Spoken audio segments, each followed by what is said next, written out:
Hi, everyone. I'm Julie Krull, one of the co-founders of Good of the Whole, and I'm here with Pamela Jane Gerrand. Many of you already know her, an amazing musician, and we're going to make sure that in the links below you have her full bio, but Pamela has been an inspiration to so many of my friends and in my circle, and I'm so honored to have you here, Pamela. Thank you. Thank you, Julie. It's great to be here. Thank you for having me. Oh, yeah. We've done some fun work together. Yeah. And one of the most fun projects that we've done was last year when you gifted Love Lives Here. You've gifted Good of the Whole this amazing song Emerging, and we worked on a music video for it. And it was so exquisite. It was such a fun experience, and that song just speaks to every cell of my being and just wakes me, and I love that song. So here we are in Love Lives Here Earth Day Edition 2019, and there's a really significant song that you said, hey, I've got this music video, you guys, you could do this. And I really wanted to launch it. I want to really hold it in and create this big banner for everybody, like, look at this, listen to it, experience it. And so Yay. Thank you. yay, yes. And so this is part of getting that out, is I wanted to have this conversation with you so that our audience and listeners can really feel this music and this message, and we'll get into a conversation because you and I have had a little bit of conversation about this video too. Yeah, for sure. It's called Enough Already. So Pamela, tell us, where did this enough already come from within you on the inside? Yeah. Yeah, well, and as you're asking about the genesis and inspiration for the song, I'm taken back to 11 years ago when in the town I live in, the city I live in, Stratford, Ontario, there was planning by a community organization called CARE, Common Action for Restoration of the Environment.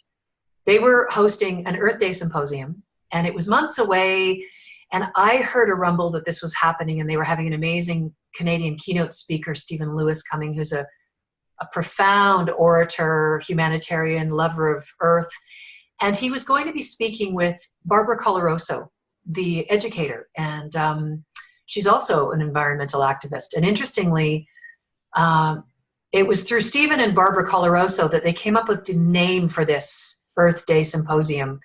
Barbara Coloroso said, I think Stephen Lewis had some ideas for the name as well as the organization. She works for children. And at the meeting, she just literally banged her fist on the table and said, you know, enough of these poetic names, enough already. And she got really angry and insistent, and you could just feel this in her. And they all sat up and said, you know what, let's cut to the chase. Let's call this event Enough Already. And so I was friends with the leader of this organization, and I got chatting to her, and she said to me, would you write a song for this event? It was a couple of months away. And then went from an inquiry to commissioning me. And because it was still 8 weeks away, she had said, just let's see what you come up with. And interestingly, the next week, I was heading away to Costa Rica to do an event with Deepak Chopra, the Symphony of Transformation. So in my logic brain, I had said, when I get back from Costa Rica, I'll write that song. You know, you think you have the to-do list, it's all orderly.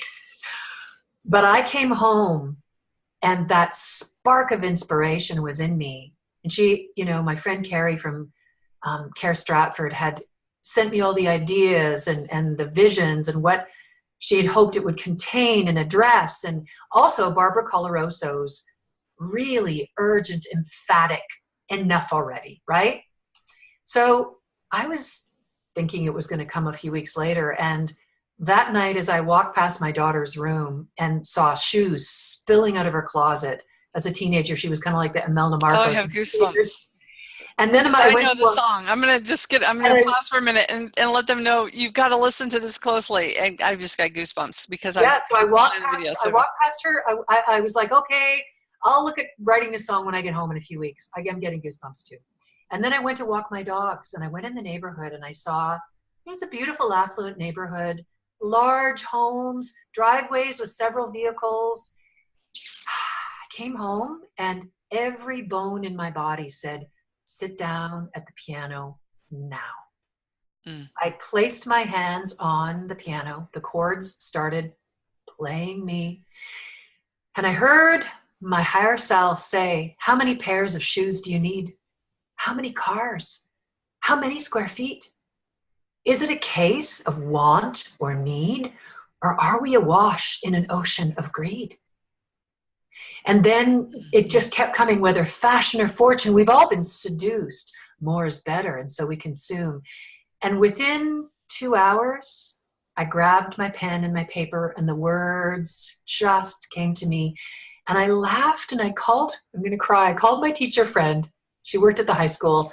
And I said, you know how I said I was going to write that when I got back from Costa Rica? I said, well, to use our beautiful Barbara Marx Hubbard's words, I was so vocationally aroused with this idea and with this theme. I went to the high school.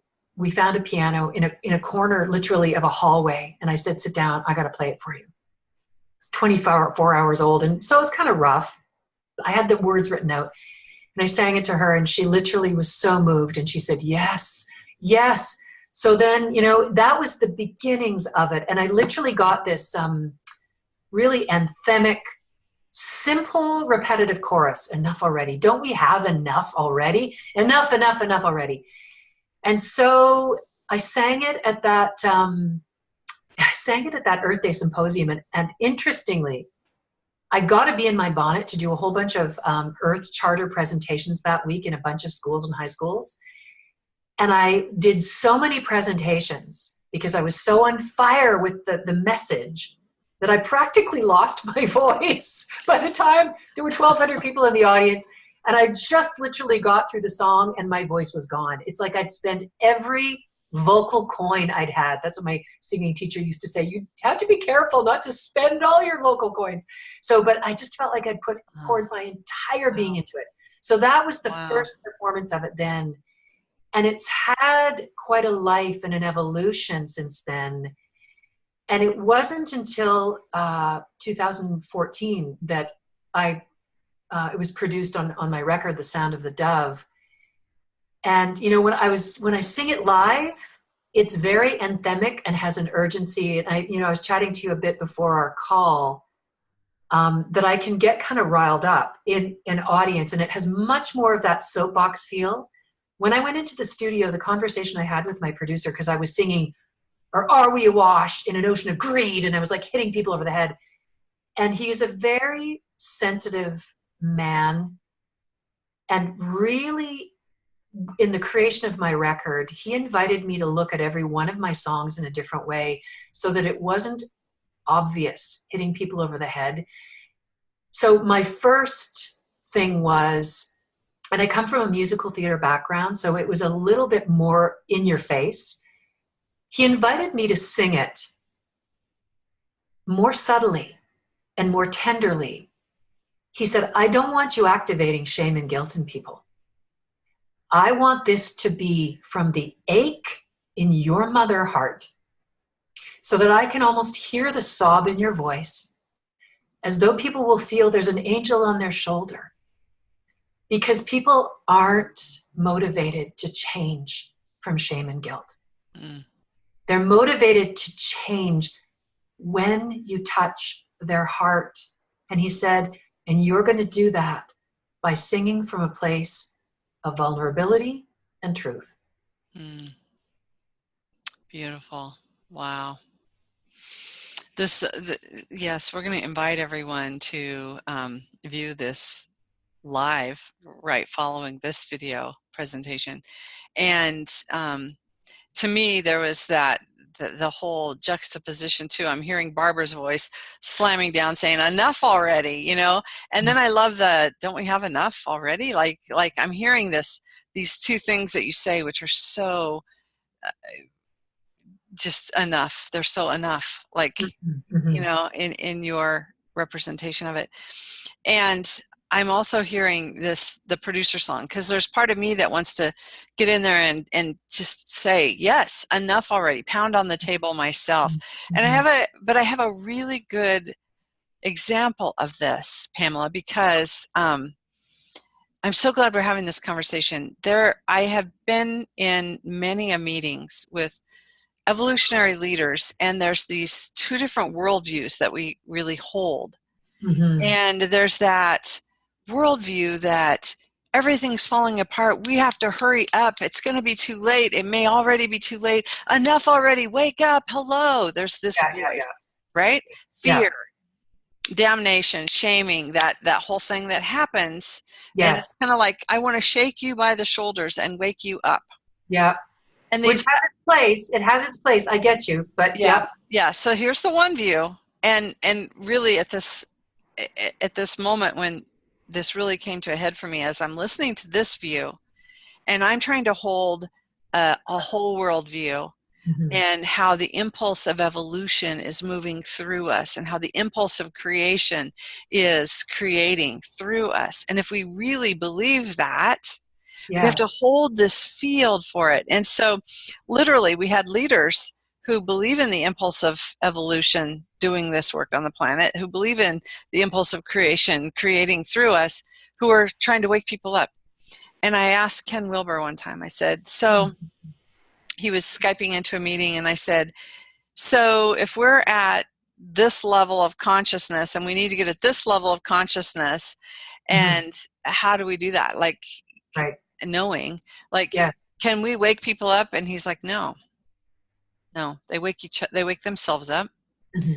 And what he said was so profound to me. He said, we need to love them where they're at. Mm-hmm. Mm-hmm. We need to have compassion for where they're at and not hit them over a head. Yes. So part of me wanted your song to be this wake up call, and then part of me totally gets the angel sitting on our shoulder thing. And so saying that, we also have these two worldviews in our world today.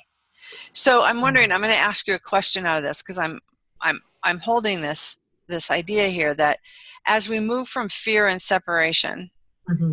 and as our world is breaking down because of the systems and structures built on the illusion of separation, Right. we're now building new systems and structures that represent the whole of who we be, Yes. a whole worldview. And so I love how this song is enough to keep us mindful about the environment, about our values, about our action. So my question being, Mm-hmm. what would you like listeners of this song and viewers of this music video today to really get from this message? Mm-hmm.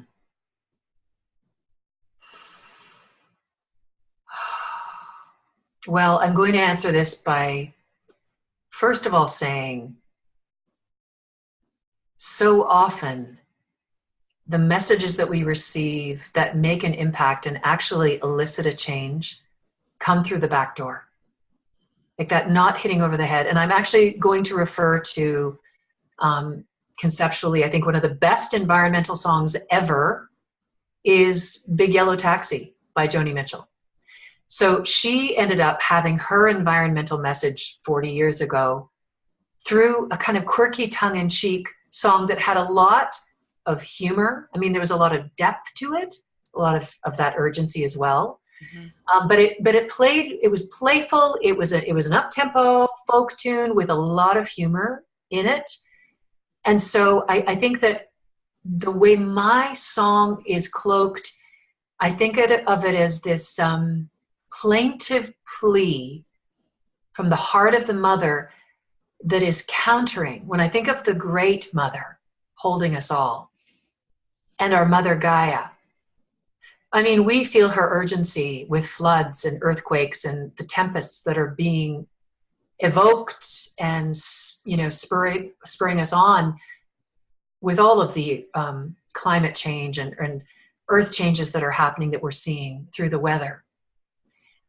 And I think that there has been a seduction through humanity of this lie that there's an emptiness in us that we've got to fill up. I mean, ultimately, how first world hell has been created has been, we're not enough, we're not okay, We need all this stuff around us, and we've got to compete and acquire and have better than everybody else and just keep on this treadmill, the Sanskrit word of the samsara wheel of suffering and desiring. And we keep desiring more, and then we suffer when we don't have enough, and we desire more. And so we've built this, being seduced to acquire more and achieve. And I think the implosion of that is we are at a razor's edge time on planet Earth. It's not even make or break. It's like some people are saying we have 10 years. It's the most insistent issue we have on the planet right now is what's happening with climate change, with Mother Earth. So when I think about the call of the Mother, we are being asked to this is a sea change. It's make or break time. And I feel like what Enough Already is encoding through the lyrics is we need to completely change this message. And it's actually a spiritual metaphor, is that we have enough already. And as we cease the buying of, creating of more stuff, filling our homes, needing to purchase, like literally just, part of the song is it's time to simplify and to share. So in this economy, I know these are cliches of reduce, reuse, recycle, right? But if we come down to the core of what this encodes in us is when we begin to make changes that are based on how all of our choices to purchase, to consume, to collect, to acquire, to co-create, how is this affecting our footprint on the planet? And how, and actually the biggest change is the Enough Already is actually not, oh God, you're going to have to do without. It's going to be so much less. It is getting on the bridge to this luminous awakening to the fact that we are already so fulfilled. We already, the whole idea of the divine feminine, the beauty, the harmony, my dog is in every video I do.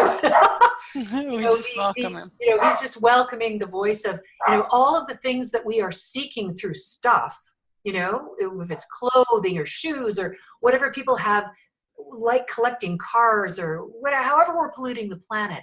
Yeah. What we are seeking is the wholeness of beauty inside of us, enoughness, peace, feeling the warmth of actually needing nothing outside of ourselves.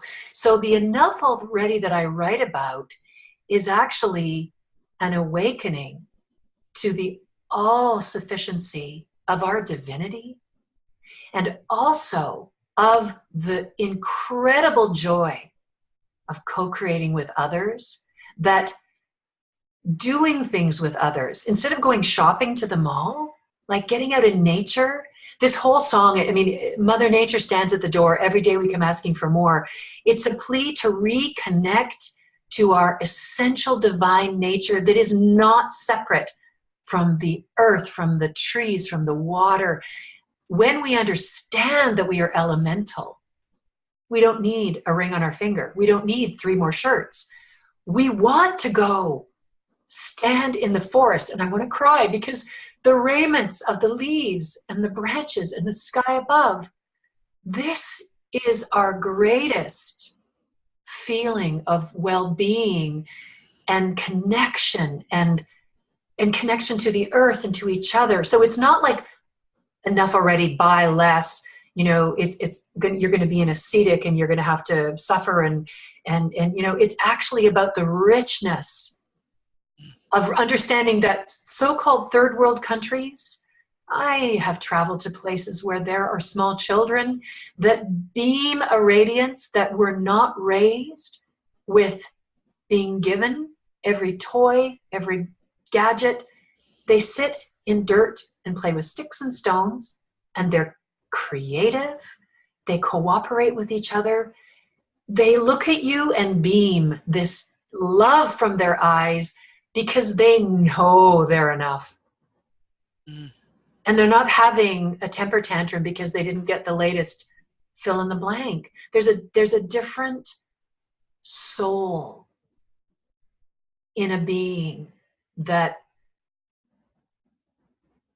literally steps away from the shackles of an unconscious consumeristic society that tells you you're not this enough, you're not, like everything we buy is based on buy this, it's going to make you great, beautiful, thinner, with the crowd. What about if we already are that already? So that's at the essence of it. It's actually a richness of discovery of how much we are already, and that the cure of consuming and even driving, like trips, we know air travel. I mean, I consciously am aware that my work takes me on airplanes, and sometimes I get in the car. These kinds of things are really great because we can connect worldwide now on these platforms without having to have carbon emissions. But I think of people like Greta Thunberg. I sent her enough already in a message last week. I hope it lands in her heart, because my view has always been, since I wrote this song, there are children that sing at the end. There were a little group of 6 little girls. I was working with my producer in Wisconsin, and I traveled from Ontario to Wisconsin, and they sang that chorus. And I have a view of having this song sung in every school around the world so that children will develop a sense of their own all-sufficiency, of that coding, that to simplify and to share and to open their eyes to the beauty of nature and each other is going to be the greatest evolution we have on the planet. To disconnect from it being an object, a gadget, a screen. And actually, as we shift away from that, the greatest anguish in the human heart is loneliness and a feeling separate. When we wake up and realize we are not separate, we come into the beauty and the warmth of unity consciousness. But 40 years ago, 50 years ago, 60 years ago, kids used to go out and play kick the can or skip at 6 o'clock at night. Now it's like, I'm going to FaceTime, Snapchat, watch TV, play a game. It's all on a screen. So maybe this sounds really cliche, but the hearkening back to being in nature, simple games, playing with each other. I mean, that is also how our physical bodies are going to regenerate to a place of greater well-being, because it's not sedentary. Yeah. I could listen to you all day and go, yes, yes, yes, yes, yes. You talked about experiencing our wholeness, and like when we're thinking enough already, we are enough already. We are complete. We are whole.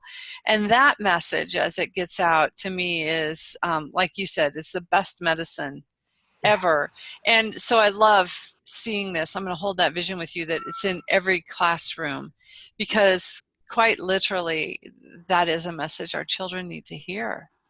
And they're not hearing it, they're not seeing it, they're not experiencing that. So, yeah. Wouldn't that be an amazing New Earth curriculum? Yeah. Instead of teaching them that they need to do all of these things to become, that instead it's an unveiling of all that they already are, and to revel in their creativity and what they can create out of nothing. However that might be, however that might look. But also to rejoice in their bodies and playing, and all the ways that the stuff has kind of locked us in a room and disconnected us from nature. So yeah, the medicine really is in the simplifying and the sharing. And I know a group working on New Earth curriculum. If you want to join in, I could see several of your songs, and then the message and the teachings that come within it, because you are a beautiful luminary on our planet, teaching the most amazing message through your music. So thank you, Pamela. It is just an honor to know you and call you my friend. Oh, likewise. Right back at you. I am so grateful to be here, and thank you for the invitation today. And, you know, as an artist, I always begin in the quiet of where the inspiration arises with me and my inspiration and the divine. And it's always kind of a birthing, lower chakra experience that merges in my heart. And then my third eye and my crown say, oh, but to be shared is where it's going to have the impact. So this is my joy, and my vision is that children will sing this song and we will become this and understand that we already are. We are enough already. And that will have an impact. It's only going to ripple out by saying, maybe if people just decide to buy 3 less things in a week, or recycle something, or just reduce and look at how their life is already so rich and they have enough, they don't need more, then that will have hit the mark. And I think that's the message that we need to send out to the world. And that's the shift that we're welcoming, because frankly, our planet is in crisis, and it is make or break time. Yeah. Thank you. So when I hear you talking about sharing, and I'm like hearing the tone of this music video is perfect for those classrooms. It's perfect for the children. It's perfect. It's easy to hear, and it's meaningful, and it will have an effect. So I'm totally seeing this with you. I'm going to invite everyone listening to this today to listen to the music video, which will air just a minute or two after this. So there's going to be a pause. This is going to stop. There'll be a pause, and then we'll play that music video for you again live. And if you're seeing this in a recorded session later, it'll be right after this one. So hang on, and you'll get to see it. And then I'm going to invite everyone to share that song, to share that music video out, to make a wave all around the world with that voice, with that message, with that vision of the children who then know I'm enough. Our vision for good of the whole is really to see everyone feeling valued, connected, and whole. Beautiful. That we want to experience that feeling of feeling valued, connected, and whole. And so we have a goal to do that for the children. So this matches perfectly with that. And it's Love Lives Here. We're celebrating Earth and Earth Day, and this all fits in so beautifully. So again, thank you, Pamela, and thank you, listeners, for watching. Share this video, watch this video, feel and experience the video, and then share it out. We can't share it far enough and wide enough. And the lyrics, I have to just say, as the final exclamation mark, is the clock is ticking, we cannot deny. The choice is ours. Now is the time. And that's the message we need to get out. And it is true, true, true. And I think you're right. The innocence of the children, they get the message. Greta Thunberg keeps saying, the fossil fuels need to stay in the ground. She's exiting the classroom and saying, what's the point in me doing math tests when this is happening in the world? So yes, it's time for our sacred anger, our urgency to merge with this plaintive plea of the Great Mother. And as this handshake happens, this is where I really see we're going to see great change and beautiful, inspired action taking place on the planet from a place not of fear and shame and guilt and oh my God and doom, because it can be pretty dire.